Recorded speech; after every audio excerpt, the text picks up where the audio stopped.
It was barely 9:03 on a Tuesday morning, and already something had shifted in the air. The room was filled with that sleepy kind of quiet only a middle school homeroom can hold, half the kids still waking up, others tapping on phones under desks.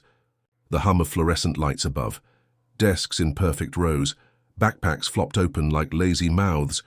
The clock ticked like it had something to prove. Then the door opened. In walked a woman they hadn't seen before. Her presence alone made the room sit up. She wasn't dressed flashy, just a crisp white blouse, dark slacks, and a pair of low heels that clicked clean across the tile floor. But it was the way she carried herself. Back straight, shoulders squared, hair in a perfect high bun that seemed to touch the ceiling. Like every part of her belonged exactly where it was. Some of the kids glanced up, uninterested. Others stared, whispering quick guesses to one another. But Landon Hayes, with his perfectly gelled hair and that trademark smirk, leaned back in, his chair like he owned the world. "Wow," he muttered, not even trying to whisper. "Didn't know we hired the help to teach class now." A few kids gasped. Most just laughed nervously, especially those who orbited Landon like satellites, hoping to catch whatever social currency fell from his table. One boy even spit out, his gum trying to stifle a laugh. The woman stopped in her tracks. She turned slowly toward Landon, her gaze steady and unreadable. Not angry, not surprised, just knowing. For a moment, silence poured into the room like heavy rain. Then she walked to the board, picked up a white marker, and wrote in sharp, clean print, "Ms. Celeste Carter, English Language Arts, 7th grade." She capped the marker, turned back to the class, and looked directly at Landon. "You must be Landon Hayes," she said, voice calm like a silk sheet pulled over a flame. "I've heard a lot about you." That made the class snicker again. Only this time it was different. There was no arrogance in her tone, just quiet precision, like she already knew who the loudest voice in the room was and how little it actually meant. Landon blinked. For the first time, he didn't have a comeback. He scratched the back of his neck, playing it cool, but his ears were a little red. Ms. Carter sat, her bag down on the desk. She surveyed the room like a general before battle, efficient, calm, calculating. "I'd like to begin today with a question," she said, clicking her laptop open. "What makes a person worthy of respect?" A few hands went up. Most stayed down. One girl mumbled, "Being nice?" Another kid said, "Getting good grades." Ms. Carter nodded. "Good thoughts. But here's the better one. What happens when the world doesn't respect you first?" Now they were listening. "What happens," she continued, "when you walk into a room and someone's already decided who you are without knowing your name, your heart, or your story?" She didn't look at Landon when she said it, but he felt it like a spotlight. The room was still again, the kind of still that holds something big. Then she smiled, just a little, and turned back to her screen. "We'll come back to that," she said. "For now, open your notebooks. We're going to write about identity." Landon stared at his blank page, tapping his pencil without rhythm. For the first time in a long time, he wasn't running the room. He wasn't even sure what page to be on. Hit subscribe and leave a comment with where you're watching from. This story might just spark a new beginning. What's one thing that always pushes you forward even when things get tough? The Hayes residence wasn't just a house. It was the kind of home you'd see in a real estate magazine, under the headline "Luxury Living at its Finest." Gated driveway, 3-car garage, white brick exterior that looked like it had never been touched by dirt. Manicured hedges, so perfectly shaped they almost didn't look real. Inside, everything gleamed: marble floors, grand piano no one played, a chandelier that could probably light up half the neighborhood if it wanted to. But for all its shine, the place was eerily quiet. You could hear your own footsteps echo down the halls. Landon stomped in that afternoon, backpack slung lazily over one shoulder, kicking off his Jordans near the staircase. "Back so soon?" a voice called from the den. His dad, Gregory Hayes, didn't even look up from his phone as Landon walked in. He was stretched out on a custom leather recliner, double-breasted suit still on even though the workday was over, watching some muted finance report on a flat screen the size of a small movie theater. "Yeah, school," Landon muttered. Gregory finally looked up, his steel-grey eyes squinting. "You straighten out that attitude yet? Or are you still mouthing off to teachers like last year?" Landon rolled his eyes. "She's new, weird vibe, tried to act all philosophical or whatever." "Oh?" His dad raised a brow. "What's this one's story?" Landon shrugged, grabbing a bottle of water from the bar cart like it was totally normal to keep Fiji in a place meant for scotch. "She's different. Black. Super serious. Talks like we're in some social justice class." Gregory gave a dry chuckle, shaking his head. "Figures, they're trying to diversify everything now. Doesn't matter if they're the best for the job, just that they look right on the brochure." Landon didn't say anything. He just sipped his water and sank onto the leather couch. Somewhere in the back of his mind, Ms. Carter's words from earlier rang again. "What happens when the world doesn't respect you first?" "You just be careful," his dad continued. "People like her love to make everything about race. It's all part of the game. Just don't get caught in it. Keep your head down, get your grades, and remember who you are.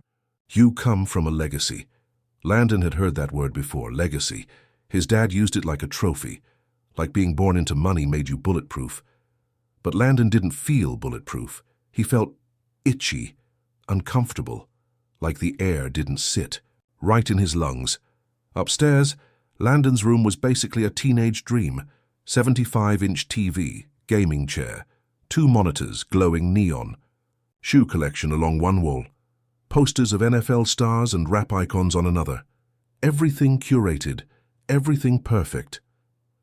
But as he sat down at his desk, cracking open his English notebook to pretend like he might actually do homework, his eyes caught the first line Miss Carter had written on the board. "What makes a person worthy of respect?" He stared at the question like it was some unsolvable math problem. Normally, he could answer questions like that in his sleep. Bullcrap an essay in E. 20 minutes, get the A, move on. But something about the way she'd looked at him, calm, unbothered, like she expected him to say something awful and wasn't scared of it, that stuck with him. He tossed the notebook shut and turned on his Xbox instead. Distraction was easier than reflection. Downstairs, Gregory was already on the phone with a client. "Yes, we're still on for golf Sunday. Yeah, this new teacher of Landon's, one of those activist types. If she steps out of line, believe me, I'll be making some calls." He sipped his whiskey, chuckled, and leaned back like the world owed him something. And upstairs, his son, who had always believed the same thing, was starting to feel like maybe it wasn't true after all. The sun hadn't even fully risen when Celeste Carter stood in front of her bathroom mirror, smoothing down the edges of her bun with practiced grace. Every movement was deliberate, almost ritualistic. Edge control, bobby pins, breath. The bun wasn't just a hairstyle, it was armor. She pulled on her blazer like a shield and looked herself in the eye. "You do not shrink today. You do not dim. Your light." It was something her mother used to say before job interviews, PTA meetings, or any time she had to enter a room that didn't want her there. Celeste had inherited the mantra like a family heirloom. Words passed down from one strong woman to another, polished by hardship. She straightened her collar, grabbed her worn brown leather tote, and headed out the door. The drive to Ridgewood Academy took 37 minutes.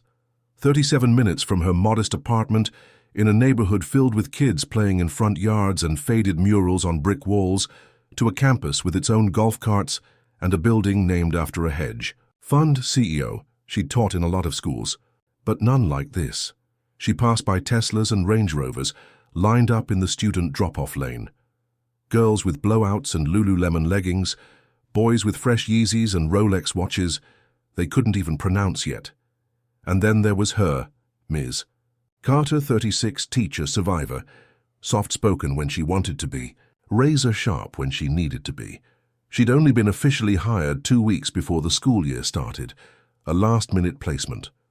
Ridgewood had a teacher resign unexpectedly and needed someone with experience and authority, but also someone who could help the school's diversity initiative. Celeste had laughed at that when she read it, not because it wasn't needed, because it was, but because it was always the same story. Invite someone like her in, expect her to be quiet, digestible and grateful, and hope she doesn't make anyone uncomfortable. But Celeste didn't come to Ridgewood to stay quiet. She came to tell the truth. Her first memory of loving words was in the 3rd grade. Her grandma gave her a copy of Maya Angelou's I Know Why the Caged Bird Sings, and Celeste read it under her bed covers with a flashlight, tears streaming down her face, not even knowing why yet. Words saved her when the world tried to erase her when she was 12 and pulled out of the gifted program because maybe it's too fast-paced for her. When she was 16 and a boy called her the N-word behind the bleachers and no one did anything. When she was 21 and the college counselor said, "Have you thought about community college instead?" Even though she had a 4.2 GPA and a personal essay that could have made anyone cry. Celeste fought for every inch of ground she stood for, and that's why she taught, because there was always another girl in the back of the class staying quiet so she wouldn't be noticed. Another kid who hadn't heard yet that their story mattered. So when she stepped into her classroom on that first day and saw Landon Hayes, with his perfect hair and cocky stare, mock her under his breath, she didn't flinch. She'd met 100 Landons in her life. Some grew up to be decent men, most didn't. She had 2 choices. She could ignore him, let the disrespect slide, teach the curriculum, and collect her check. She could look him in the eye and ask, "What happens when the world doesn't respect you first?" After class, she sat alone in her chair, watching the students disappear down the hallway. Most didn't say goodbye. A few gave awkward glances. One girl, Emily, paused before leaving and said softly, "Your lesson was different." "I liked it," Ms. Carter smiled. "Thanks. You'll get used to me." When the last student left, Celeste opened her leather tote, pulled out a well-worn copy of The Fire Next Time by James Baldwin, and held it in her hands. The world is white no longer, and it will never be white again. She whispered the quote like a prayer, then closed the book. She had work to do. By the 2nd week of school, Ridgewood Academy's halls were buzzing, and not because of football tryouts, or some influencer in the making hitting 1 million TikTok followers. No, it was her, the new teacher, the black one with the bun. Ms. Carter, right? She doesn't take crap from anybody. The whispers were everywhere. Half curiosity, half controversy. Did you hear what she said in first period? She made Ethan rewrite his whole essay because he copied from ChatGPT. She asked Connor if he even understood the poem or was just regurgitating spark notes. But Landon, he was still fuming. It wasn't just what she said. It was the way she said it, like he didn't matter. Like she already knew who he was and wasn't impressed. Like she could see through all the privilege, the shoes, the name brands, the last name, and found nothing worth clapping for. He wasn't used to that. At Ridgewood, he was the room the kid teachers liked, even when he rolled his eyes, the one who got second chances for just being a kid. The one with a dad on the donation board. But Ms. Carter? She didn't play the game, and what's worse, some of the class was starting to like her for it. Wednesday morning, the temperature in room 114 was off from the jump. Ms. Carter stood at the front, her usual calm in place, scribbling the day's agenda on the board. Theme versus message. Still I Rise by Maya Angelou. "Take 5 minutes," she said, handing out photocopies. "Read it quietly to yourself. Think about what the author is trying to say, not just with words, but with her spirit." Landon groaned loud enough to be heard, pushing his chair back dramatically. "I don't see how this is even relevant. Isn't this like super old and dramatic?" Ms. Carter didn't look up from her desk. "That's one perspective," she said coolly. "But let's ask, why do you think Maya Angelou chose to be dramatic? Who was she speaking to?" Landon scoffed. "I don't know, people who like to be offended by everything?" Some kids laughed. A few side-eyed each other, but one voice cut through the tension. Jamal, sitting 2 rows back, finally spoke. Maybe because she had to be loud, so people would finally listen. The room froze. Miss Carter looked up slowly and met Jamal's eyes. "Well," said. Landon turned, eyebrows raised. "Oh right, here we go, gotta make it deep and woke now, huh?" Jamal leaned forward. "Or maybe you just don't get it." Miss Carter stepped in before it got worse. "That's enough for now. We can hold our debates after everyone's done their reading. Respect is not optional in this room." But the air was electric. This wasn't just about a poem anymore. It was about who got to speak and who got to be heard. Later that day in the lunchroom, Landon sat with his usual crew, Tyler, Maddox, and Benji, at the corner table. Chicken nuggets, open Snapchats, Nike hoodies. You see Jamal in English, Landon grumbled, acting like he's got some kind of deep insight or whatever. Tyler smirked. Bro, Ms. Carter's obsessed with him. She literally ignored you. And was like, oh wow, so powerful, Jamal. Benji snorted. Watch, she'll probably nominate him for Student of the Year just to make a point. But then something happened that Landon didn't expect. Maddox, who usually echoed everything, he said, shrugged and replied, I mean, Jamal was kind of right, though. Landon paused, chicken nugget halfway to his mouth. What? Maddox kept eating, casual. I'm just saying. That poem, it actually kind of hits. My sister's had it on her bedroom wall for years. It's a black thing. Doesn't mean it's not legit. Landon didn't say anything, but he felt something shift under his skin. That night back home, Landon sat in bed, scrolling his phone, but barely taking anything in. He clicked over to YouTube, typed in Still I Rise Maya Angelou spoken word, and watched an old video of her reciting the poem. Her voice was strong, proud, almost teasing. You may write me down in history with your bitter, twisted lies, but still, like dust, I'll rise. The words landed differently now, like she wasn't just talking to the world, she was talking to him. Ms. Carter, meanwhile, sat at her kitchen table, tea in hand, grading essays with quiet intensity. She paused at Landon's paper. Barely 2. Paragraphs full of attitude, no depth. But under all that, there was fear, and fear was always worth paying attention to. The dinner table at the Hayes house looked like a magazine spread. Steak grilled to perfection, asparagus drizzled with olive, oil crystal glasses of sparkling water with lemon slices. But the mood, ice cold. Landon stabbed at his mashed potatoes with zero interest. Across from him, Gregory Hayes scrolled through emails on his phone, occasionally sipping from a glass of red wine like he was at a business dinner instead of sitting, across from his only son. You're quiet, Gregory said, eyes still on his screen. Landon shrugged. Tired. School better be going fine. You know I had a call with Principal Danvers today. Told him to keep me updated if this new teacher starts pushing any agendas. Landon looked up. You called the principal? About Ms. Carter? Gregory set his phone down, finally making eye contact. Damn right I did. You said she came at you sideways in front of the whole class. I don't pay 28 grand a year for that. You're not some public school project. Landon swallowed. Something about that line didn't sit right anymore. She didn't come at me, Dad. She just didn't let me slide. Gregory narrowed his eyes. What's that supposed to mean? Landon hesitated. It was weird. He wasn't used to defending his teachers, especially not ones who made him feel exposed. But Miss Carter hadn't yelled. She hadn't punished him. She'd just seen him. And somehow that felt worse. I don't know, she just challenges people. She asks stuff that kind of gets in your head. Gregory leaned back, clearly not impressed. Let me give you a piece of advice, he said, cutting into his steak. People like her, they want to pull you into their world, make you feel bad for having things. They preach equality, but what they really mean is bring you down so they can feel bigger. Landon frowned. That's not what it feels like. Gregory looked up sharply.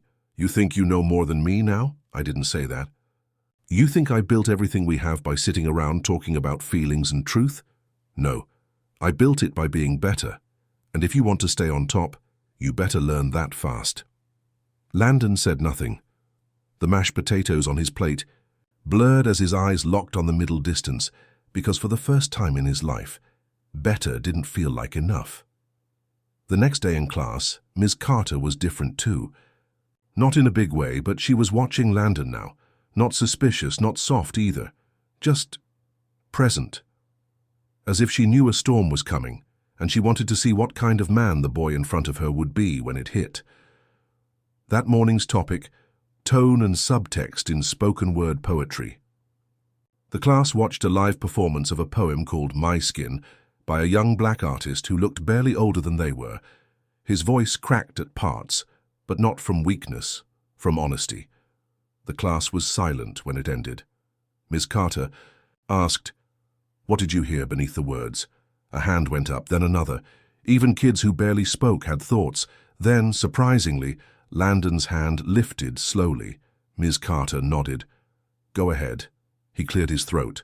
"I think he was trying to say that you can be seen every day and still feel invisible.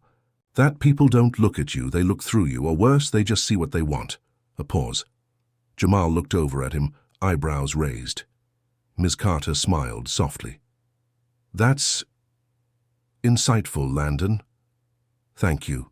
Landon nodded quietly, stunned at himself. The rest of the class didn't laugh. No snickers, no sarcastic whispers, just acceptance.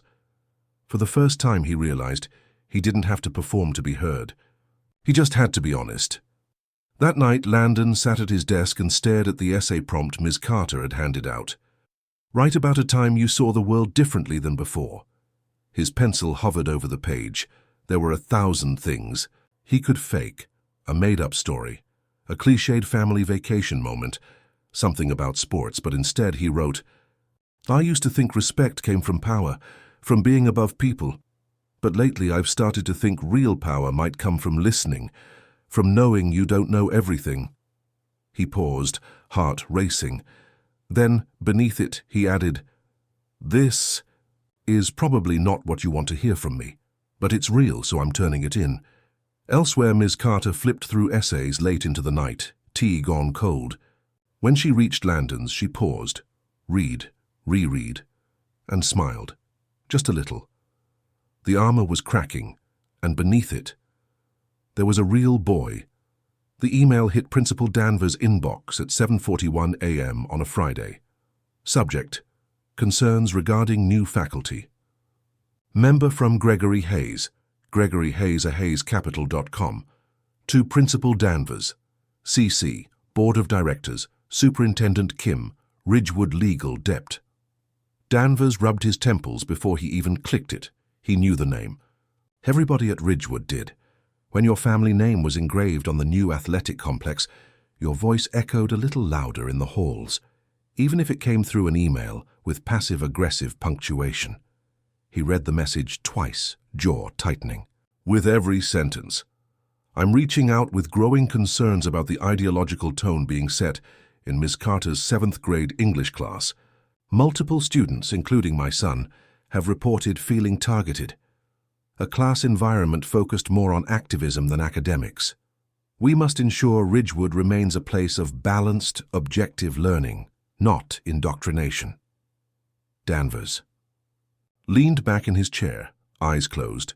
He liked Miss Carter, respected her even. He saw the way students leaned in when she spoke, the way the air changed when she asked questions that mattered. But Ridgewood didn't run on respect. It ran on donor dollars, and Gregory Hayes controlled more than a few zeros. That afternoon, while the class worked on a writing workshop, a soft knock came at the door. Ms. Carter looked up as the admin assistant stepped in. "Sorry to interrupt, Ms. Carter. Principal Danvers would like to see you during your planning period." Tapenthiue. Room tensed. Some of the kids looked at Landon. A few looked worried. He just stared down at his paper, face unreadable. Ms. Carter nodded, calm as ever. "Thank you. Class, finish up the first 2 paragraphs. I'll be right back." She closed, the door behind her with quiet grace. But inside she felt the shift. She'd felt it before, that low hum of danger when people with power didn't like what you stood for. The difference now? She wasn't backing down. Danvers' office smelled like expensive cologne and barely used. "Leather, Ms. Carter, thank you for coming," he said, motioning to a chair. "I'll be straight with you. This is about the Hayes family." Celeste sat down slowly. "I figured." Danvers tried to keep his tone diplomatic. "Gregory's concerned. He says your curriculum is leaning too socially charged." Celeste raised an eyebrow. "We've been studying American literature. Angelo, Baldwin, Hughes. Are we pretending that's not academic?" Danvers sighed. "Look, I don't have an issue with your methods, but there's pressure, political, financial. You understand?" She stared at him.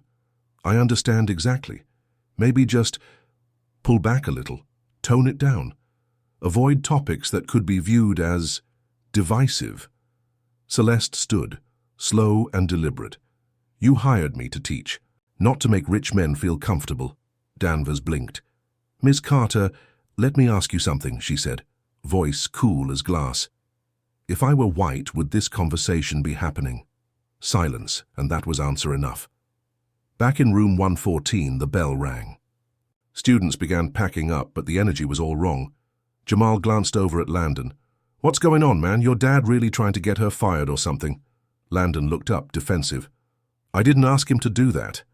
Yeah, but you didn't stop him either. Landon opened his mouth, then closed it again. He didn't have a comeback because Jamal was right. That night, Landon lay awake in bed, staring at the ceiling while the house buzzed with silence.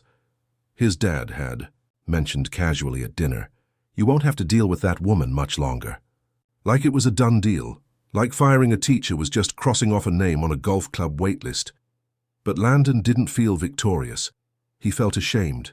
He remembered her eyes, the steadiness in them, the way she never yelled, never flinched. She just stood tall, even when people like him tried to tear her down, and for the first time in his life, he wanted to stand with her. It was early Monday morning when Landon made the decision. He stood in front of his bathroom mirror, staring at his reflection like it was someone else. The same swooped hair, the same Ridgewood hoodie, but the kid, looking back at him, he wasn't the same kid who smirked on day one and thought power came from how loud you could be. His fingers hovered over his phone. He opened his email. To Principal Danvers CC, Ms. Carter. Subject about English class. He took a breath, then typed, I need to be honest. The way my dad described what's happening in Ms. Carter's class isn't true. She hasn't targeted anyone. She hasn't pushed any agenda. She's just asked us to think harder, to read deeper, to write truthfully. I mocked her on the first day, and instead of punishing me, she challenged me. She made me better.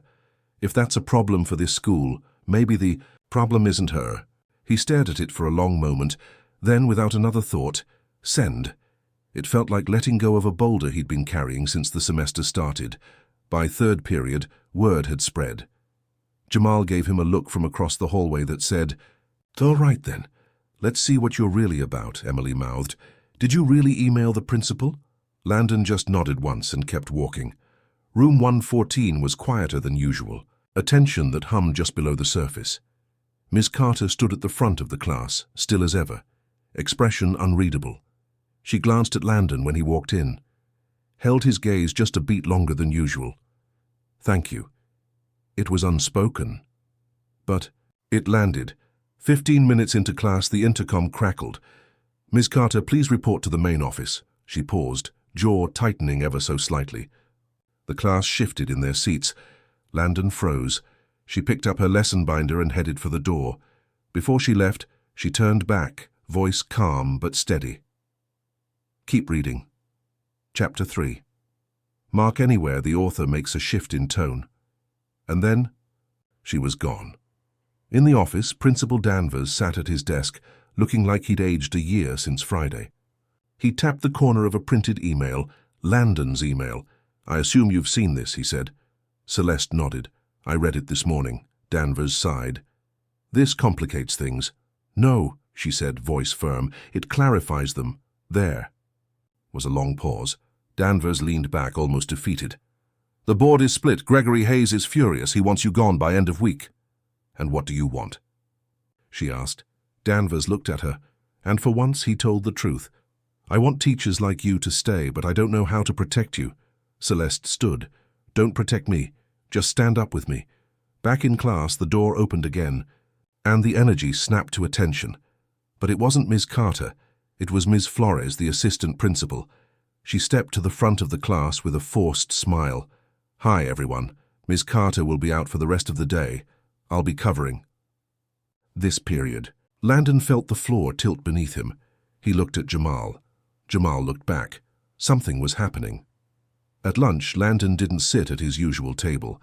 He walked straight over to where Jamal and a few others were gathered. Jamal gave him a once-over. You sure you want to sit here? Landon nodded. Yeah, I am. They made room, and just like that, the lines began to blur. That night, Celeste Carter stood on her tiny apartment balcony, city lights blinking in the distance. A cup of tea in her hand. Her phone buzzed beside her. New email. From Celeste Carter. To Ridgewood faculty and families. Subject, what I teach. I don't teach students to be angry. I teach them to be aware. I don't teach them to feel guilty. I teach them to feel human. I don't ask them to choose sides. I ask them to open their eyes. I was not hired to make anyone comfortable. I was hired to make students think. If that's controversial, then maybe it's not me that needs to change. She hit send, then sipped her tea and smiled. The Ridgewood Academy library was silent, but not the peaceful kind. It was the kind of silence that wrapped around your throat. That waited for someone to speak first, so it could either shatter or explode. At the center of the long-polished conference table sat Principal Danvers, flanked by a couple board members in tailored suits, and Superintendent Kim, who looked like she hadn't blinked since sitting down. A line of parents sat behind them in a half-circle of polite hostility, and at the far end of the room, Gregory Hayes, suit sharp, expression sharper. His arms were crossed like he was waiting for a refund, not a reckoning. Miss Carter sat across from him, calm, straight-backed, her high bun like a crown. No armor, no theatrics, just presence. Danvers cleared his throat. Let's begin. The purpose of this meeting is to review recent concerns raised about the instructional methods in Ms. Carter's 7th grade English class. Mr. Hayes, you requested this hearing. The floor is yours. Gregory leaned forward, voice smooth and calculated. This isn't personal, it's about maintaining standards. Ms. Carter has repeatedly introduced politically charged material into the classroom, undermining academic neutrality and making students uncomfortable. That's not teaching, that's preaching. Celeste didn't flinch. Do you believe Maya Angelou is too political for middle school, Mr. Hayes? Gregory smiled coolly. I believe there's a difference between literature and indoctrination. My son, along with others, have reported feeling antagonized for their backgrounds, made to feel guilty for things they didn't do. Celeste raised a brow. Teaching empathy isn't guilt.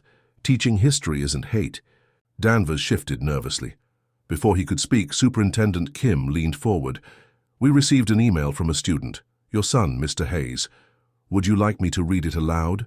Gregory's mouth twitched. I'm not sure that's necessary. I think it is, Kim said, and began to read. Her voice was measured, clear. She hasn't targeted anyone. She's just asked us to think harder. She made me better. If that's a problem for this school, maybe the problem isn't her. Silence. A wave of heat rolled through the room. Danvers looked directly at Gregory. Your son's account doesn't match your complaint. Gregory's face darkened. He's a kid, impressionable. He's also observant, Celeste said, quietly. And finally being given the space to think for himself. Another silence. Then Superintendent Kim looked around the room. I've reviewed the curriculum. There is nothing inappropriate or inflammatory. Ms. Carter's methods align with national standards, and quite frankly, her classroom has one of the highest engagement rates in the entire district. A few board members nodded. Gregory wasn't done. So we reward disruption? Reward teachers who challenge authority? Isn't that what education is supposed to be? Celeste asked, voice calm. If students leave my class only knowing how to regurgitate answers, then I've failed them. I don't want them to just pass tests, I want them to pass life. The room shifted. People sat straighter, because suddenly it didn't feel like a meeting. It felt like a moment. Back in class, students whispered the news. They're trying to fire her for real. She just posted that fire email to the whole school. I heard the board is voting today. Jamal shook his head. Man, if they get rid of her, I swear. Landon stood suddenly. Everyone turned to look. I'm going, he said. Emily blinked. Going where? To the meeting. They're not going to let students in. Landon grabbed his backpack. Then I'll wait outside. If they try to take her down, I want them to see the faces of the people she's actually teaching. Back. At the meeting, votes were being cast. One by one, the board members slid forward little slips of paper face down. Danvers tallied them in silence. Finally, he looked up. 4-1, he said. Ms. Carter stays. A breathless pause. Kim smiled. Then I believe we're adjourned. Gregory stood, jaw tight, words unsaid. He didn't shake hands. He didn't even look at Ms. Carter. He just left. As Celeste stepped out into the hallway, she froze, because sitting on the bench just outside the door was Landon, leg bouncing, backpack at his feet, eyes hopeful and anxious all at once. He looked up when he saw her. "Well?" She smiled, small, tired, but real. "I still have a job." Landon stood. "Good." They stood in silence for a moment. Then he said something that surprised them both. "Thank you for not giving up on me, even when I was awful." Ms. Carter placed a hand lightly over her heart. The ones who fight the hardest to be heard are usually the ones with the most to say. "I knew you'd find your voice. You just had to decide what it was for." The next day at Ridgewood was different. It wasn't just the whispers that followed Celeste as she walked through the halls. It wasn't just the glances, some appreciative, others skeptical. It was the energy. People were talking, students were divided. Some rallied behind her, others just wanted things to go back to normal. They didn't care about the politics, the emails, or the drama. They just wanted their classes and their lunch breaks without any more distractions. But Landon, he couldn't shake the feeling that nothing would be the same again. It was 4:30 p.m. when Landon sat in his room, staring at his homework, but barely processing it. His phone buzzed. Text from Jamal. "Yo, they're talking about you in the hallway. You good?" Landon looked at the message and thought about what had happened just hours earlier, about standing outside the principal's office, about making the choice to show up when no one expected it. He was good, but he wasn't sure about anything else. He typed back, "Yeah, just figuring stuff out." He threw his phone on the bed and turned his focus back to his homework. But it was no use. His mind kept circling back to the meeting, to the vote, to the way his dad's name had been thrown around like some kind of power play. He had defended Celeste Carter in front of the board, but the truth was, he wasn't sure where he stood anymore. What was it like to be the kid who actually had a voice? Not the kid who just talked loud to win, but the one who actually spoke up for something that mattered. Was he ready to live in a world where he wasn't just known as Gregory Hayes's son? The following morning, the classroom felt different too. Ms. Carter walked in, holding a stack of papers and a clipboard. As she set them down on the desk, she scanned the room, and for a second, it was like no one knew what to say. Finally, she smiled, quietly, but it was a smile that said everything. "Good morning," she said, and it was enough to break the silence. As she moved to the whiteboard and began writing the lesson plan for the day, Landon felt eyes on him.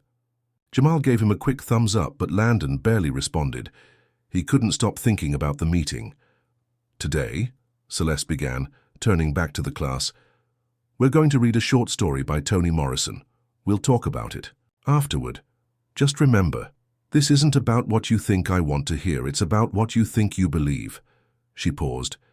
"It's about finding your voice." Landon's heart skipped. By the end of the week, things had escalated even further. The school board voted to keep Celeste Carter on, but that didn't mean everyone was happy about it. Rumors had spread like wildfire, and the few students who didn't like her teaching style were vocal about it. The hallway was filled with low murmurs. Some kids wore shirts in protest. Others glared at Landon when they saw him. He had become a target, but he wasn't backing down. The hardest part was coming to terms with how much it had changed him. Landon had never questioned his privilege before. He had never considered what it meant to actually stand up for something that didn't serve him personally. He had always done what was easiest, what was expected. Now, he realized that being the son of Gregory Hayes didn't protect him from facing the truth. On Friday afternoon, Ms. Carter called Landon after class. "Can I talk to you for a minute?" she asked, and Landon nodded, pushing his papers aside. "Sure." Celeste shut the door behind her. "I heard about the rumors," she said softly, sitting down in the chair across from him. "The tension in the halls, the way people are treating you. I know it's not easy, but I also know something else." Landon swallowed. "You don't have to do this for anyone else," Celeste continued, her voice calm and steady. You don't have to fight a battle just because it's the right thing. You have to fight it because it means something to you. It has to come from here. She pointed to her chest. Landon looked down at his hands. He didn't know what to say. The weight of it was bigger than he thought it would be. I didn't think I was brave enough, he finally said, almost to himself. Celeste smiled gently. You were brave the moment you decided to speak. The rest is just finding the courage to keep doing it. Landon let the words sit with him. They meant more than any lesson he'd learned so far. That weekend, Landon didn't go to his dad's house. Instead, he went to Jamal's mom, greeted him at the door like he was family. They ordered pizza and the two of them sat on the porch afterwards, the kind of night that felt like everything was finally in its right place. I get it now, Landon said, his voice quieter than usual. I get what you were talking about. Jamal just grinned, passing him another slice of pizza. You had to get there yourself, but I knew you would. It wasn't easy. It had been a week since Landon had made that choice to stand up for Ms. Carter, and it felt like the entire school was either watching him or pretending he didn't exist. The whispers were louder in the halls. The looks were sharper. He'd never quite understood how uncomfortable people could make you feel without saying a word until now. But Landon was different, not different in the way people expected, though. The sharp comments, the awkward silences, the whispers, they didn't bother him as much anymore, because with every word that stung, with every challenge that tested him, he realized something. He wasn't fighting for approval anymore. He was fighting for himself. That Monday, the bell rang, signaling the start of Ms. Carter's class.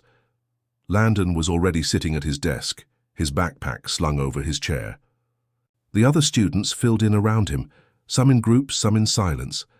Jamal nodded at him from the back, but it was Emily who caught his eye. She gave him a small, approving smile. Landon raised an eyebrow. What's with the smile? Just glad. You're still standing, she said, shrugging. He chuckled. Yeah, I'm still standing. He glanced over at Jamal. For now. Jamal leaned forward, his voice low. You really put a target on your back, man, you know that. Landon nodded. I know. But even as the weight of the target settled deeper, something inside him had shifted. He didn't care anymore. Not the way he used to. Landon wasn't the only one who had changed. Ms. Carter walked into the room, her presence always commanding attention. She didn't say anything right away. Instead, she dropped her bag on the desk, adjusted her glasses, and looked around at the class. You know, she began after a long silence, sometimes I think the hardest part of teaching isn't getting students to learn. She paused, letting the words hang in the air. It's getting them to unlearn the things that are holding them back. Landon felt the weight of her words sink in. He'd spent his entire life learning how to succeed, learning how to play the game. But now he was learning something entirely different, how to live outside the game. Later that day, during lunch, Landon and Jamal sat together at their usual table in the cafeteria. The noise around them was loud, laughter, shouting, trays clanging, but it felt like a world away from the quiet storm in Landon's mind. You ever think about what you're going to do after high school? Jamal asked, breaking the silence. Landon paused. It wasn't something he'd given much thought to. For as long as he could remember, his path had been planned out for him. Grades, sports, friends, scholarships. The next step had always been clear. Until now. I don't know, Landon said slowly. I guess I don't know what I'm supposed to do now. Jamal raised an eyebrow. What do you mean? I mean, I always just followed what my dad wanted, what everyone expected. But now I'm starting to realize that I don't know who I am outside of that. Jamal nodded, leaning back in his seat. Man, I get that. I used to think the same way, just doing what everyone else expected of me. But now, I just want to do what I think is right. Landon thought about that for a long time, watching the way people interacted around him. Some were carefree, others tense. Some were trying to figure out where they fit, just like him. And for the first time, Landon felt like maybe he didn't have to fit into the mold. The following days in Ms. Carter's class were a mix of introspection and tension. She challenged them, yes, but she also created space for them to think, to question. The discussions got deeper, the assignments more complex. It wasn't just about literature anymore. It was about life, about how every text they read was a mirror to the world they lived in. And the more they read, the more Landon found himself drawn into her lessons, not because he had to, but because he wanted to. It was like she was teaching them to open their eyes to a world that had always been there, but that they had never seen. One afternoon, she gave them an assignment to write a personal reflection. They were to choose a moment in their lives that had shaped them, a moment they couldn't forget. Landon stared at the paper for the longest time. He didn't know what to write. What had really shaped him? What was the truth of who he was? It wasn't until he stared out the window, his mind wandering back to that day, the day he stood up for Ms. Carter, the day he made a choice that changed everything, that he knew what he needed to write. The next day, Ms. Carter stood at the front of the class collecting the reflections. She paused when she reached Landon's desk. "You're quiet today, Landon," she said, her voice soft but steady. He met her gaze. "Just thinking." She gave him a small smile. "I'll give you some space then. You always seem to need space to think." As she moved to the next student, Landon stared at the words on his paper. "Maybe I don't know who I am yet. But I know I don't have to be anyone else. Not anymore. I'm still figuring it out, but that's okay. Maybe that's the first step to finally being real." The aftermath of Landon's decision to stand up for Ms. Carter wasn't as easy as he'd hoped it would be. Sure, he felt good about doing the right thing, but the reality of the situation hit him hard. By the time the second week after the meeting rolled around, things at Ridgewood were already shifting in ways he hadn't expected.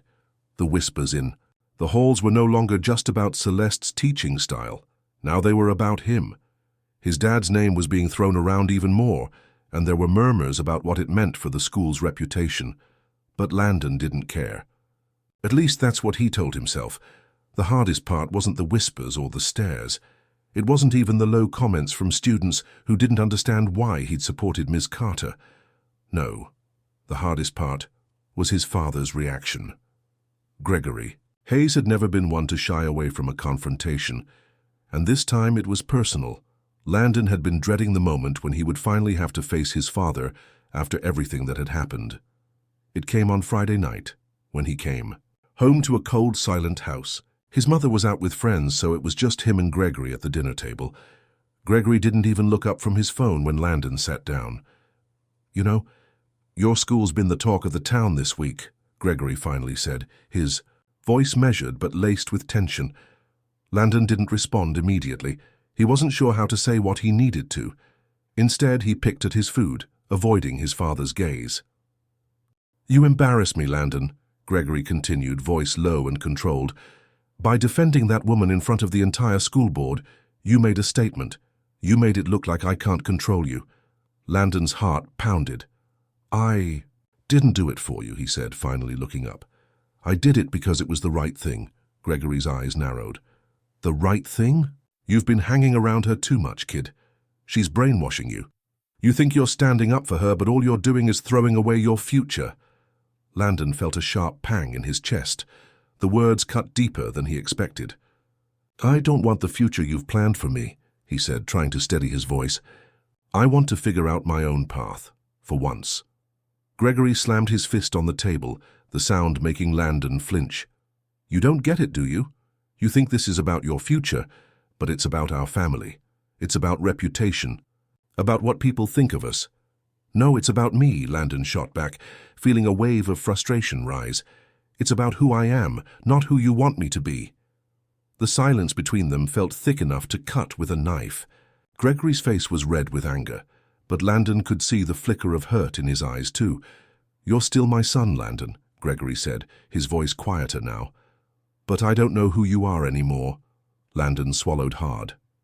"I don't know who I am either, but I'm figuring it out, and I'm not going to let you or anyone tell me who I should be." The next day at school, Landon couldn't shake the conversation from his mind.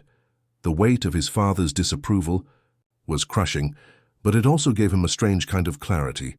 For the first time, he wasn't hiding from the person he was becoming. He was standing up for it. But things had gotten a lot more complicated in the last week. It wasn't just about standing up for Ms. Carter anymore. It was about standing up for himself. And that wasn't something that came easy.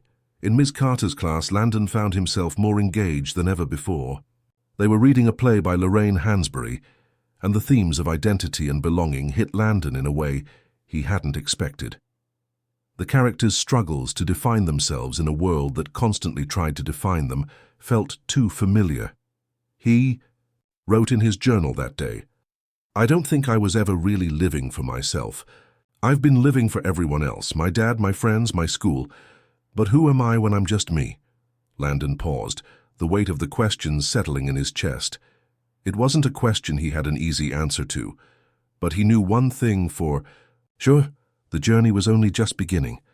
That afternoon, as Landon walked to his locker, he saw Jamal standing by the door. He looked more serious than usual. "Hey, you okay?" Jamal asked, his voice low. Landon nodded, though he wasn't sure. He believed it himself. "Yeah, I'm good." Jamal studied him for a moment before speaking again. "I know your dad's a big deal, but you've got to realize something. Your future. That's your call, not his. You're the one who has to live with your choices." Landon took a deep breath. "It doesn't feel like that sometimes. It feels like I'm always living for him." Jamal patted him on the back. "Yeah, man, I get it. But don't let his choices be the only ones you're making. You've got your own life to figure out. Trust me." Landon spent the rest of the day deep in thought. His father's anger was still fresh in his mind, but so was Jamal's advice. He had a choice. And even if it felt like the hardest thing in the world, he was going to make it. That evening, as Landon sat in his room, he pulled out his phone and opened his notes app. He typed, "I am not just my father's son. I am not just a student at T. Ridgewood. I am Landon Hayes, and I am going to define myself one choice at a time." He hit save. It was a small step, but it felt important. For the first time in his life, he was starting to understand what it really meant to be free. Landon stood in front of the mirror that morning, staring at his reflection. It was an odd feeling, this new version of himself. It was like looking at someone you recognized, but with a slight twist, something more grounded, more real. The boy in the mirror had been through a lot in the last couple of weeks, but somehow that boy was also different, more sure of himself, more alive. The bell rang, signaling the start of another day. Landon grabbed his backpack, glanced at his phone, and saw a text from Jamal. "Don't let the world keep telling you who you are. You got this, man, one step at a time." Landon smiled, typing back a quick reply. "Thanks, bro. I'm going to need it today." The day felt heavier than usual, though. There was something in the air at school, a tension that Landon hadn't fully understood until he stepped into Ms. Carter's class. As soon as he entered, he felt it, the cold, almost suffocating silence. Every student was already sitting down, all of them turned toward the front of the room, where Ms. Carter stood. Her normally warm smile was absent. Instead, she looked serious, more composed than ever. The silence stretched until Ms. Carter finally spoke. "All right, class, I want to address something," she said, her voice firm but calm. Landon's stomach twisted. He knew what was coming. "Landon," Ms. Carter continued, locking eyes with him, "I've been teaching here for a long time and I've seen a lot. But what happened last week, what happened with you, was something I wasn't expecting. I've never seen a student stand up for me in that way before." The room was dead silent, and Landon felt the heat rise in his cheeks. The eyes of his classmates were on him, but they weren't looking at him with admiration. They were looking at him with a mixture of confusion, disdain, and something else, a sense of disbelief. Landon had known this moment would come. He knew it would be awkward, but hearing Ms. Carter speak about it so openly, so publicly, made it feel like everything was crashing down. But then Ms. Carter's tone shifted. "I also know how hard it can be to do what's right when no one else is willing to do it with you," she said, looking directly at the class. "Standing up for what you believe in doesn't always get applause. Sometimes it gets you mockery. Sometimes it gets you nothing but stares and whispers. But that's the cost of courage." She paused, letting the words settle in. Her eyes swept across the room, and for the first time since entering the class, Landon saw something else in her expression. Pride. "Landon," she said again, softer this time, "you're not alone in this. And that's why I'm proud of you. Because even when it wasn't easy, even when you probably felt like the whole world was against you, you stood up. That matters. The class was still silent, but it was different now. There was a flicker of understanding in some of their eyes. The sharpness in the room had softened, and Landon could almost feel the shift. Ms. Carter continued, "This is not just about me. It's about all of us. It's about how we treat each other. We all have a responsibility to be better, to speak out when something's wrong, even if it's uncomfortable. That's how we create real change." Landon felt a strange sense of pride stir within him, but there was also a weight to it, a pressure that had been placed on him, whether he was ready for it or not. This wasn't just about one incident anymore. It was about standing up for what was right, even when it wasn't convenient, even when it meant challenging the people who were closest to you. The bell rang, signaling the end of class. As Landon gathered his things, he noticed Jamal standing near the door, waiting for him. "You good?" Jamal asked, his voice quieter than usual. Landon nodded, but it wasn't convincing. "Yeah, I think so. Just a little weird with how everything went down." "I get it," Jamal said. "You did what you thought was right, and that's gotta feel heavy. But look at it this way, you're not alone. You've got people who get it, people who respect it." Landon felt a slight shift in his chest, a sense of relief. The weight wasn't as heavy with Jamal by his side. "You're right," Landon said. "It's just hard sometimes, the way people look at you after. Like you're different, like you're fighting a battle they don't even see," Jamal finished, nodding. "Yeah, I know. But you're not alone, man. You got this." The next day, things took an unexpected turn. Landon received an email from the principal's office. At first, he thought it was a mistake, maybe something about his performance or his grades, but when he clicked on it, his heart sank. The subject line read, "Meeting with the principal, urgent." Landon walked to the principal's office. After school, his palms clammy. He hadn't seen Ms. Davis much, but he'd heard enough from his friends to know she wasn't the type to let things slide. She had a reputation for keeping the peace, and Landon knew what that meant. As he walked into her office, she greeted him with a tight smile. "Landon, please, have a seat," she said, motioning to the chair in front of her desk. "I just wanted to talk to you about a few things." Landon sat down, swallowing the lump in his throat. "Is this about what happened last week?" he asked. Ms. Davis's expression softened. "Yes, Landon. It's about that. I know you acted with the best of intentions, but this situation is complicated. I'm concerned about the way this incident has affected the school. There's been a lot of tension. Some of the parents have expressed their concerns. They feel that Ms. Carter might be influencing students inappropriately. I need you to understand the position this puts us in." Landon's heart raced. His chest tightened, but he forced himself to keep calm. "I'm not going to apologize for standing up for Ms. Carter. She's one of the best teachers here. If people don't like it, that's their problem." Ms. Davis's eyes narrowed, but she remained calm. "Landon, I understand you're trying to do the right thing, but sometimes doing what's right doesn't mean you'll always have the support of everyone. You've made yourself a target, and I need you to consider the consequences of your actions. We may need to revisit this situation if things don't settle down."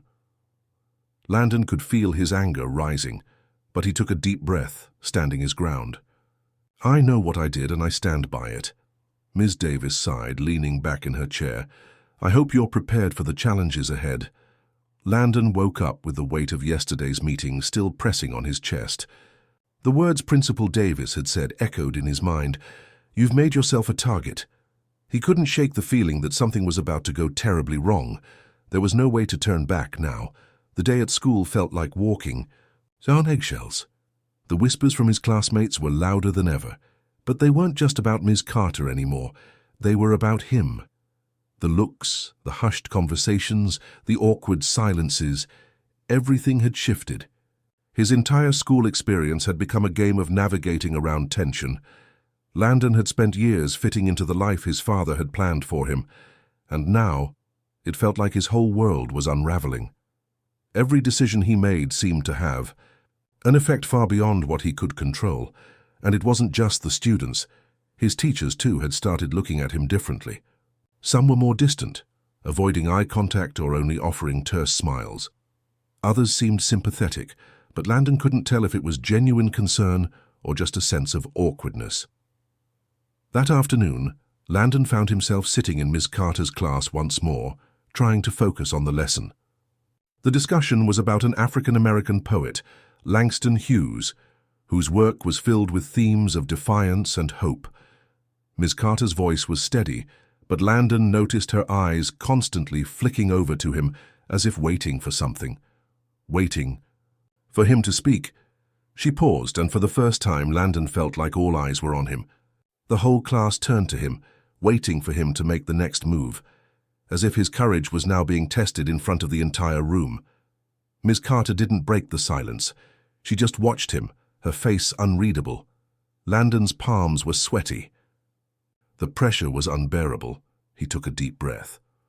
Langston Hughes, he began, trying to steady his voice. He didn't just write about hope. He wrote about the reality of being black in America, about facing oppression and still finding ways to survive. I think that's what this is about, right? Not just the hope we're supposed to have, but the fight we have to keep fighting. Every day, the things we don't see or talk about but still have to deal with. Miss Carter nodded, the smallest smile on her lips. Exactly, Landon. And that's what makes his work so powerful. It's not about ignoring the hard truths. It's about confronting them head-on, knowing that even in the toughest situations, there's strength in speaking up. For a moment, the tension seemed to lift just a little. The class didn't feel as suffocating anymore, but Landon could still feel it. The line he had crossed was permanent. Later that day, as Landon walked to his locker, he was approached by Celeste, one of the popular girls, who had been at the heart of the mockery the week before. "Hey, Landon," Celeste said, her voice low. She didn't look at him the way she used to. There was no longer that bright, superficial smile. Instead, there was a strange mix of curiosity and something else in her eyes, almost like she was testing him. "Celeste," Landon said cautiously, "not sure what to expect. I just wanted to say that I don't think what you did was stupid. I mean, at first I thought you were just trying to get attention, but I get it now. You're actually trying to stand up for her."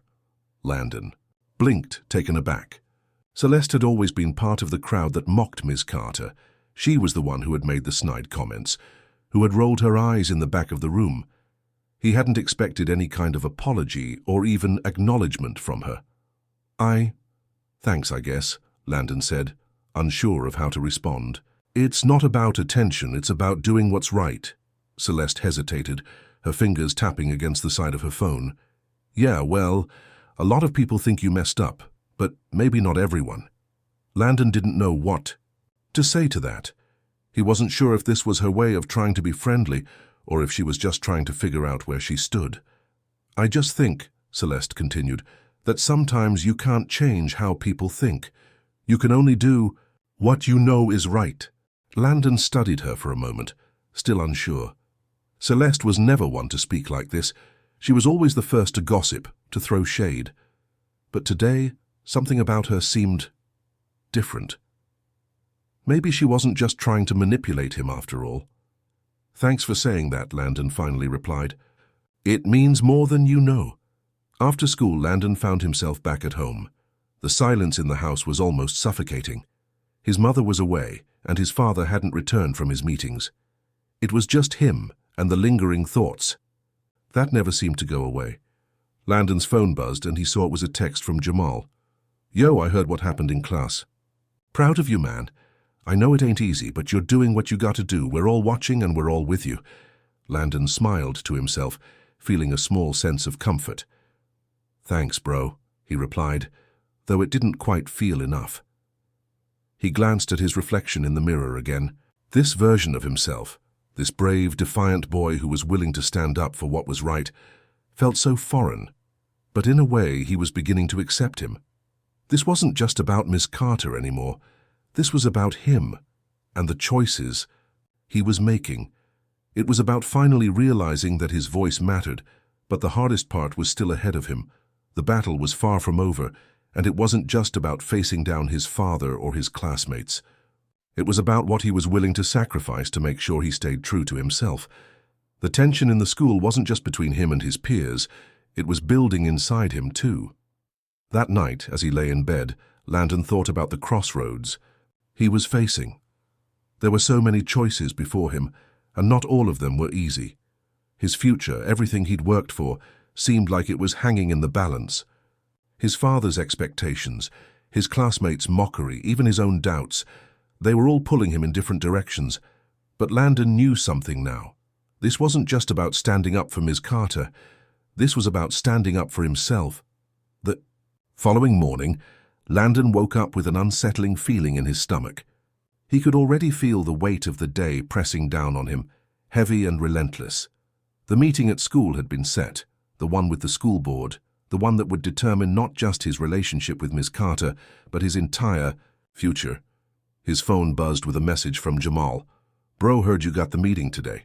Whatever happens, just remember you got this. It's your choice." Landon stared at the text for a moment. His stomach twisted, and he felt a wave of uncertainty flood over him. It's my choice. It sounded simple, but the truth was far from it. The choice wasn't easy. The pressure from his father, the whispers in the halls, the silent judgments of his classmates, it was all building up. His father had already made it clear what he expected, and now the school board, with all its authority and influence, would be waiting for him to make a decision. Landon couldn't help but wonder if he was just a pawn in someone else's game. As the school day dragged on, the feeling of anxiety never quite left him. Ms. Carter had been absent today, which made the atmosphere in the classroom feel even heavier. She had been called to a meeting with the administration earlier that morning, and Landon's mind kept racing. He couldn't stop thinking about what had been said behind closed doors. What would they tell her? What was the outcome of yesterday's meeting? At lunch, Landon found Jamal sitting alone at their usual table in the corner of the cafeteria. "Yo, what's up?" Jamal said as Landon slid into the seat opposite him. Landon didn't immediately respond, his mind lost in a storm of thoughts. He picked at his food, pushing the peas around on his plate, unable to bring himself to eat. "You good?" Jamal asked again, more seriously this time. Landon let out a long breath. "I don't know, man. I got that meeting today with the school board."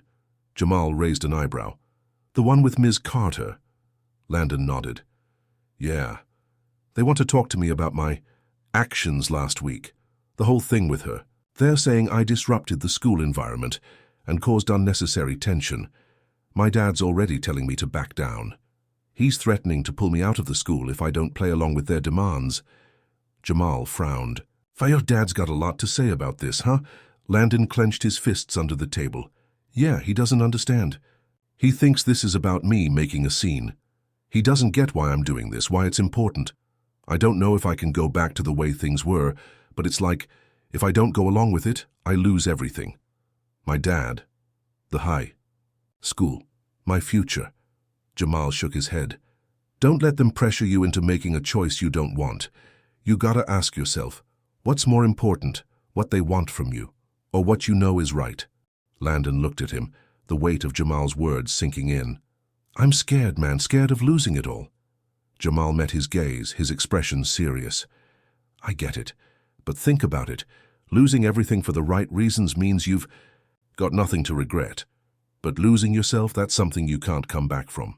Landon sat back, trying to process it all. He had never felt this conflicted in his life. His mind swirled with doubts, the fear of disappointing his father, the fear of making enemies. But Jamal's words cut through the noise. What if standing up for what was right was worth it? The bell rang, and Landon's stomach twisted once again. As he made his way to the school board meeting after class, he had no idea what to expect. His heart hammered in his chest, each step heavier than the last. By the time he reached the boardroom, he was a bundle of nerves. As he entered, he saw Principal Davis sitting at one end of the table, alongside 3 other members of the school board, 2 men and a woman, all watching him with unreadable expressions. The room felt cold, sterile. The long wooden table was intimidating, as if it were meant to make him feel small. "Landon," Principal Davis said, motioning for him to sit down. "Please have a seat. We've asked you here today to discuss the incident that took place last week. You're aware of what's at stake." Landon swallowed hard but nodded, forcing himself to look each person in the eye. He wasn't going to back down now. "You've made some bold choices, Landon," one of the men said, his voice smooth and condescending. "Your actions last week disrupted the learning environment, and your behavior in Ms. Carter's class raised concerns about your judgment. We believe it's important that you understand the impact this has on your future here, and at this school in general." Landon felt his palms begin to sweat, but he kept his voice steady. "I didn't do anything wrong. Ms. Carter is one of the best teachers here. She deserves respect." The woman on the board raised an eyebrow.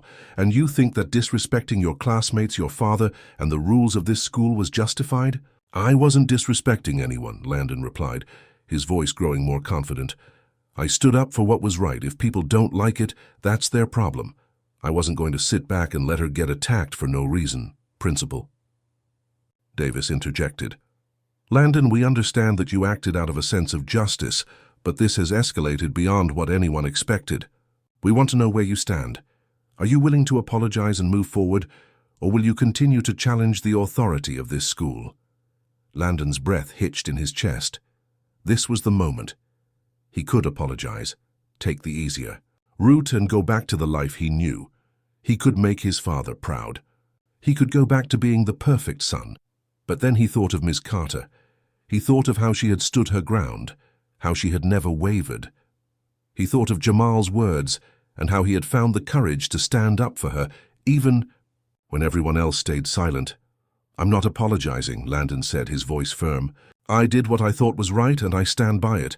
If you want to take action, that's your choice, but I'm not going to back down." There was a long, heavy silence in the room. Landon's heart raced in his chest. Would they suspend him? Would they expel him? Would his father pull him out of the school? Finally, Principal Davis spoke, her voice stern. "We'll need to discuss this further. We'll be in touch." Landon stood up, not knowing whether to feel relieved or terrified. He had made his stand, and now there was no going back. Landon barely slept that night. The meeting with the school board had weighed heavily on his mind, and despite the determination he had felt when he stood his ground, he couldn't shake the anxiety that gripped him. What had he just done? What had he really signed up for? His phone buzzed early the next morning, cutting through the fog in his mind. It was a message from his dad. "We need to talk. Now." Landon's stomach twisted. He hadn't heard that tone from his father in a while. Not since he had gotten into trouble over grades or when his father had pushed him hard to excel in every area of his life. This felt different. When Landon entered the kitchen, his father was sitting at the table, his expression grim. The tension in the air was palpable, and for the first time in a long while, Landon felt like the weight of the world was on his shoulders. His father's stern gaze met his, making him feel like he was back in the principal's office, facing judgment. "Sit down, Landon," his father said, his voice low but authoritative. Landon reluctantly took a seat, his hands fidgeting in his lap. "Dad, You think you've done the right thing, don't you?" his father interrupted, his voice sharp. "You think standing up for that teacher makes you a hero?" Landon felt his chest tighten. "I wasn't trying to be a hero, You don't get it, do you?"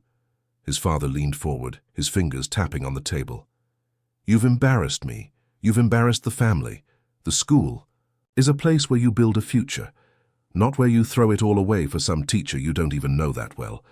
What were you thinking, Landon? Why would you risk everything?" Landon opened his mouth, but no words came out. He wanted to argue, to explain, but it was like his father's words were suffocating him. All the years of pressure and expectation seemed to be crashing down on him now, and for the first time, he realized just how much of his life had been molded by his father's plans. "I didn't do it for her," Landon finally said, his voice barely above a whisper. "I did it because it was the right thing to do. You don't understand what she's been through, or what people like her have to deal with every day. And you're not the only one who matters in this situation, Dad. I matter too." His father stared at him in disbelief. "You think you matter more than your future? More than your education? The connections you could have if you just played by the rules?" "I don't care about the connections." Landon stood up, his voice rising. "I don't care about following some script you've set for me. I care about doing what's right. I care about standing up for what I believe in, even if it's not what you want." There was a long silence. His father's face was a mask of frustration, but there was something else in his eyes now, something almost like fear. Fear of losing control. Fear of losing Landon. "You're making a mistake, son," his father said, his tone softer now. "You're not going to be able to fix this. You can't just undo what you've done. This is your future. You're putting it all at risk." "I already told you, Dad," Landon said, his voice calm but firm. "I'm not going to back down." His father's face hardened, and for a moment Landon thought he saw something else flicker in his eyes, something that wasn't just anger, but something deeper, more personal. But then his father stood up, his voice cold. "If you keep this up, you're going to lose everything you've worked for. Don't say I didn't warn you." With that, his father walked out of the room, leaving Landon standing there, his heart pounding in his chest. The day was a blur for Landon. He barely paid attention in class, his mind constantly returning to the conversation with his father. The weight of his father's disappointment hung over him like a storm cloud. He hadn't expected the confrontation to be so intense, but as he sat there trying to focus on his lessons, it became clear that the rift between them was only growing. During lunch, Jamal found him sitting by himself under a tree outside. "You okay?" Jamal asked, his voice full of concern. Landon sighed deeply. "No, not really. My dad, he's really upset. He said I've ruined everything. He told me I'm making a mistake." Jamal frowned. "That's rough, man. But you're doing the right thing, Landon. Your dad's just scared. He doesn't want to see you make waves because he's been all about playing it safe. But this is different. You've got something worth standing up for." Landon nodded slowly, but doubt still lingered in his mind. "I don't know, Jamal. It feels like everything I've worked for is slipping away. My dad's never going to forgive me for this." Jamal sat down next to him. "Maybe, maybe not. But you have to think about the long run. You're not just fighting for you, man. You're fighting for what's right. You're fighting for Ms. Carter, for the people who never get a voice. I know, It's hard," Landon admitted, his voice cracking slightly. "I thought I knew what I wanted, but now it feels like I'm losing everything I've known. My dad, my friends, the future he's planned for me, it's all slipping away." Jamal placed a hand on his shoulder. "You're not losing yourself, though. You're finding who you really are, and that's something no one can take away from you." After school, Landon returned home, his mind still a whirlwind of uncertainty. He could hear his father's voice echoing in his head. "You've ruined everything. You're making a mistake." As he opened the door, his father was already sitting at the kitchen table, waiting. Landon braced himself, unsure of what was coming next. "I've been thinking about what you said," his father said, his tone quieter this time. "I don't agree with it, but I don't know if I can change you. I just want what's best for you." Landon swallowed hard. "I know, Dad. But what if what's best for me isn't what you want? What if it's not about the future you've planned for me, but the one I want to build for myself?" There was a long pause, and for the first time his father seemed to falter. He sighed, rubbing his temples. "I don't know if I can support this, Landon, but I'm not going to stop you either. You're going to have to deal with the consequences on your own. But you need to be sure about this." Landon nodded, feeling the weight of his father's words. The tension between them wasn't gone, but there was something different now. A shift. "I'm sure, Dad. I'm sure this is what I have to do." The following days at school felt like walking on a tightrope. Landon felt every pair of eyes on him, every whisper behind his back. His classmates, once friends, now seemed to regard him with a mixture of curiosity, judgment, and even disdain. But he kept his head up. He had made his choice, and now he had to live with it. No turning back. Ms. Carter was still absent. The school had placed her on administrative leave pending the outcome of the investigation. The entire atmosphere in the school felt off balance, as though the threads of normalcy had unraveled and no one knew what to do next. Landon's phone buzzed again. This time it was from his father. "I've spoken to the school. It's getting out of hand. You need to fix this now." Landon's heart sank. His father's desperation was palpable. The man had made it clear he didn't agree with Landon's stance on the issue, but this felt like a final warning. The pressure was mounting, and Landon could feel it. At lunch, Jamal found Landon sitting alone in the courtyard, staring into space. The weight of everything was starting to get to him. "Yo, you good?" Jamal asked, sitting down next to him, his voice full of concern. Landon didn't look at him immediately, but after a few moments he nodded. "I don't know anymore, man. My dad's losing it.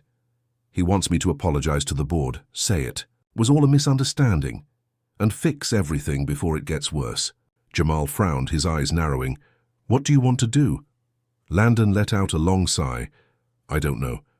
Part of me wants to just let it all go and go back to normal, but the other part of me, the part that stood up for Ms. Carter, that part is telling me not to, that I have to follow through no matter what." Jamal looked at him seriously. "You gotta decide, man. You can't just keep flip-flopping. You need to figure out if you're going to be the person your dad wants you to be, or the person you want to be. But know this, you can't have both. Not on this." Landon felt the weight of his friend's words. He had known that, deep down. But the truth was, he didn't know if he was strong enough to face the consequences of his decisions. "I'm scared, Jamal. I'm scared of what'll happen if I keep going down this path. I'm scared of losing my family, losing my future." Jamal leaned back against the wall, crossing his arms. "I get it. It's not easy. But what's scarier? Losing your future or losing yourself?" The next morning, Landon was summoned to the principal's office. The air around him seemed thicker than ever as he walked down the hallway. The murmurs of students faded into the background, but the pressure was suffocating. His hands shook as he reached the door. Inside, Principal Davis, along with 2 members of the school board, awaited him. The atmosphere was cold, official. No more pretenses. This was the moment that would define everything. Landon stood in front of the table, his stomach in knots. "Landon," Principal Davis began, "we've reviewed everything thoroughly. The incident you were involved in with Ms. Carter, we have come to a decision. Your actions have caused significant disruption in the school environment. The board believes you have acted impulsively, and we're concerned about your judgment moving forward." Landon's heart pounded. He knew what was coming. They were going to expel him. He could feel the finality of the words in the air already. "We've also spoken with your father," the woman on the board continued, "and while he has expressed concern, we understand the position you've taken. However, the board feels it's necessary to issue a suspension. You will be placed on a probationary period, and any further violations of school policy could result in your permanent removal from this institution." Landon's breath caught in his throat. A suspension. He had feared worse, but the sting of the punishment was still sharp. He felt like the ground beneath him was slipping away. His father's disappointed gaze flashed through his mind. However, the man sitting next to Principal Davis added, "We've also heard from students and teachers who believe your actions, while controversial, were motivated by a genuine concern for fairness. Ms. Carter has expressed gratitude for your defense of her. Therefore, the suspension will be for 2 weeks, effective immediately. During this time, we expect you to reflect on your actions and their consequences." Landon's mind raced. A suspension wasn't the worst thing that could have happened, but it wasn't easy to swallow. It felt like the weight of every decision he had made was now coming down on him. When Landon returned home, the silence in the house was deafening. He walked through the front door expecting his father to be waiting for him, but the house felt strangely empty. His father was at the kitchen table, his hands folded in front of him. When Landon entered, he didn't look up immediately. He took a deep breath and sighed, the lines on his face deepening as he finally spoke. "So it's done. A suspension." His father's voice was barely above a whisper. Landon nodded, his eyes avoiding his father's gaze. He didn't want to see the anger, the disappointment that would surely be there. "I know this isn't what you wanted," his father continued, his voice more controlled than before, "and I understand why you did it. But do you understand the consequences? This is going to follow you. This will follow us. I don't know if you fully realize that." Landon swallowed hard. He didn't know if he realized it either. "I know, Dad," Landon said quietly, "but I couldn't let it go. I had to do something. I couldn't just sit there and watch someone get treated that way." His father exhaled, his shoulders slumping slightly. You're a good kid, Landon, but you've got a lot to learn about how the world works. Sometimes doing the right thing doesn't feel as good as you think it will. Sometimes you pay the price for standing up for what's right. Landon nodded slowly. I get that, but I'm willing to pay it. His father studied him for a moment, then sighed. I don't know if I can ever fully support what you did, but I'm not going to abandon you over this. Just be careful, son. The world isn't as forgiving as you think. Landon didn't know what to say. The road ahead felt uncertain, but for the first time he didn't feel entirely alone. Landon spent the next 2 weeks in a haze. His suspension wasn't just a time away from school. It was a time to reflect, to think, to question everything he had believed in, everything he had been taught, and everything he thought he knew about right and wrong. Every morning, he woke up and went through the motions of his new routine: eat breakfast, text Jamal, read a few pages of his book, try to focus on his homework, but it all felt disconnected. Even the silence in the house seemed louder now. His father still hadn't said much beyond the initial confrontation, and his mother, well, she was trying to be the peacemaker, but Landon knew she wasn't happy with him either. The worst part was the guilt, the feeling that he had broken something. He had taken a stand, sure, but now he was paying the price. He could feel it in every conversation, every text, and every lingering glance from people he used to consider friends. But as the days passed, Landon couldn't ignore the part of him that refused to back down. He had done the right thing, hadn't he? He couldn't let fear of consequences erase that truth. It was the end of his second week on suspension when he got the text. Hey man, Miss Carter wants to talk to you. She's back at school today and she's asking for you, thought you should know. The message was from Jamal, and it hit Landon like a jolt of electricity. Miss Carter was back. After everything, after all the chaos, she still wanted to talk. To him? Landon's heart raced. He hadn't seen her since the day she'd been sent home after the board had initiated their investigation. She was the reason everything had started, and now she was coming back into his life. But was it a good thing or a bad one? The next day, Landon found himself standing in front of Miss Carter's classroom door. The feeling of uncertainty gripped him once more. He wasn't sure what to expect. Was she angry at him for getting involved in something that had led to her being suspended? Or was she grateful, relieved that someone had spoken up? He knocked softly, unsure of what to say, and waited. Come in, a familiar voice called from the other side. Landon stepped inside. The classroom had an almost haunting stillness to it now. The desks were in the same arrangement, but it felt different. The absence of Miss Carter's presence in the room made everything seem smaller, more empty. Miss Carter was sitting at her desk, her back to the door, as she scribbled something in a notebook. Her hair was still tied up in a tight bun, and as she turned around to face him, Landon saw something in her eyes, something warm but also guarded. She had been through a lot too. You wanted to see me? Landon asked, his voice unsure. Miss Carter studied him for a moment before standing up. She looked him over, her gaze soft but knowing. I did. I wasn't sure what to expect when I heard about the way things had gone down. But I know you had something to do with it. The way you stood up for me.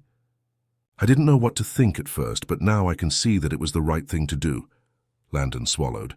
I just couldn't sit there and say nothing. I saw what was happening to you and I couldn't ignore it. Miss Carter nodded, slowly. And that's exactly what I wanted to talk to you about. You see, it's easy to ignore the truth when it's uncomfortable, when it's easier to just go along with the status quo. But you didn't. You stood up even when it would have been easier to stay silent. Landon shifted nervously. But I didn't know what would happen. I didn't know it would get this messy. I know, Miss Carter said softly. It rarely is just one simple thing. The truth is, Landon, doing the right thing often comes with a price. It's not about making a stand for recognition or applause. It's about doing what your heart tells you is right, even when the world might tell you otherwise. Landon looked at her, his voice barely a whisper. Do you think I did the right thing? Miss Carter's gaze softened.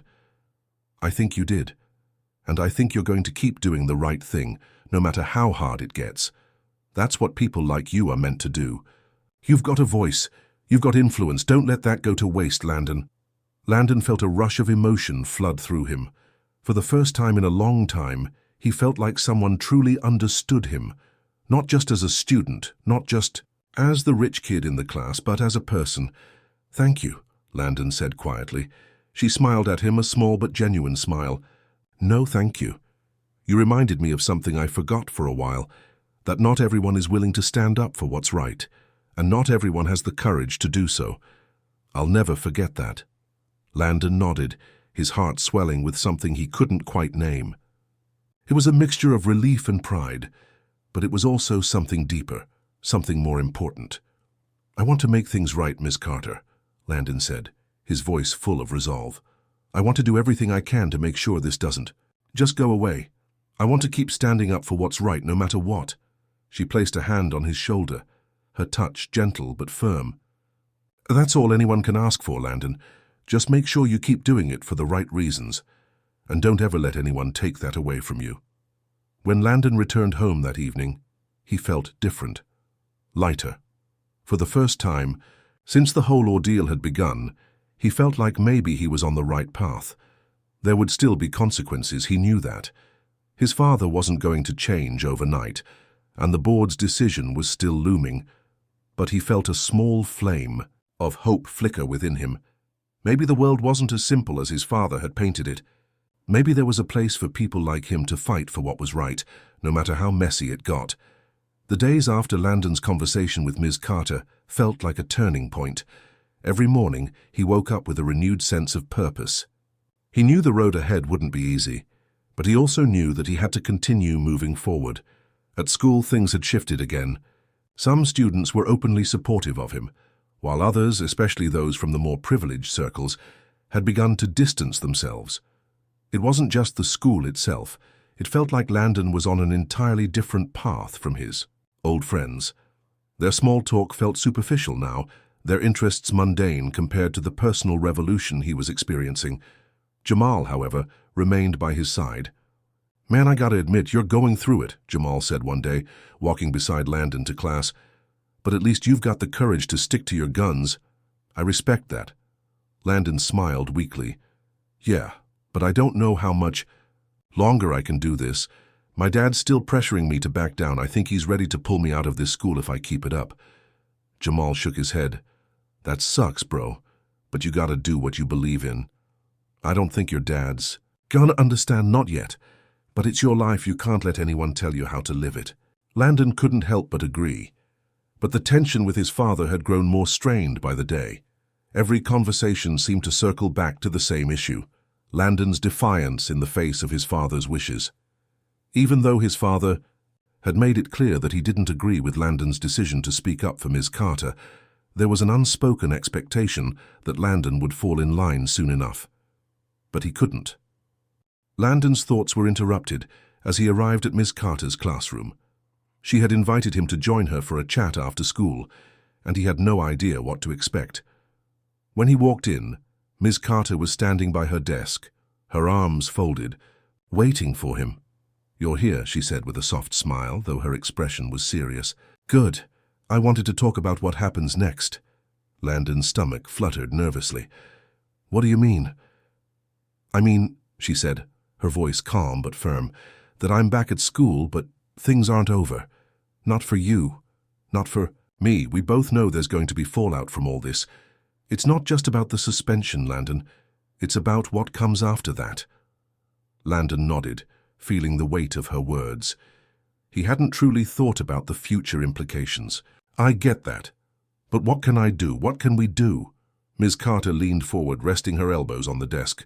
"The truth is, there's a lot of people who don't want to see me back in this classroom, and you're not going to be immune to the consequences either. But the real question is, what are you willing to do about it? Are you willing to keep fighting? To keep standing up for what's right, even if it means losing everything?" Landon took a deep breath, staring at her. "I don't know if I'm strong enough to keep doing it, but I can't just walk away from this. I can't back down, not now." Ms. Carter studied him carefully. "That's the attitude I want to see, but the road's going to get tougher from here on out. The board's already talking about pushing for a more severe punishment for you, maybe even permanent removal from this school. Your father's not on your side. So I need to know, are you ready for that kind of battle? Landon hesitated. The thought of being expelled from his prestigious school was terrifying. His father would never forgive him. But in his heart, he knew there was only one answer he could give. I'm ready, he said quietly. Ms. Carter smiled at him, a small but proud expression. I believe in you, Landon. But be careful. The system doesn't work the way we want it to. But we'll figure this out. Together. The next few days were a blur. Landon found himself increasingly isolated from his classmates. Whispers followed, him in the halls, and a few students had started to openly confront him, asking questions about what he had done. His friends in the more affluent circles were visibly uncomfortable around him, almost as if he had become a liability to their social status. Landon spent his free periods in the library, reading and reflecting, but the weight of his father's expectations loomed heavily over him. He could feel the pressure to make things right in his father's eyes, to come crawling back and apologize for making such a public spectacle. It wasn't just the school. That was against him. It was his family. The people who were supposed to support him unconditionally. One afternoon, as he was walking through the hallway, he saw his father's lawyer talking to Principal Davis. The sight of them together made his stomach churn. The conversation was clearly about him. His father's efforts to smooth over the situation had reached a new level. Landon felt his anger rising, but he kept walking, not wanting to make a scene. That evening, his father approached him after dinner. His expression was tight, his face rigid with frustration. Landon, his father began, I'm trying to protect your future. This situation is bigger than you realize. You're making this so much harder on yourself than it needs to be. Landon's heart pounded in his chest. He knew what was coming. You need to apologize, his father continued, his tone calm but forceful. You need to tell the board it was a mistake, that you acted impulsively. If you do that, we can move past this. I'll make sure you're not expelled. Landon shook his head, his voice firm. I can't do that, Dad. I can't just pretend. It didn't happen. I can't take back what I did. It wasn't a mistake. His father's face darkened, the words coming out like venom. You don't understand the consequences. You're throwing away everything I've worked for. You're throwing away your future. Landon stood his ground. I'm not throwing away anything. I'm doing what's right, and I'm not backing down. There was a long silence between them. His father's jaw tightened. You're making a huge mistake, son, and I'm afraid you'll regret it.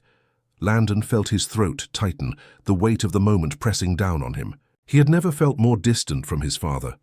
The man who had been his hero, the one he had looked up to for so long, was now someone who seemed like a stranger, someone who couldn't understand the most important thing in Landon's life.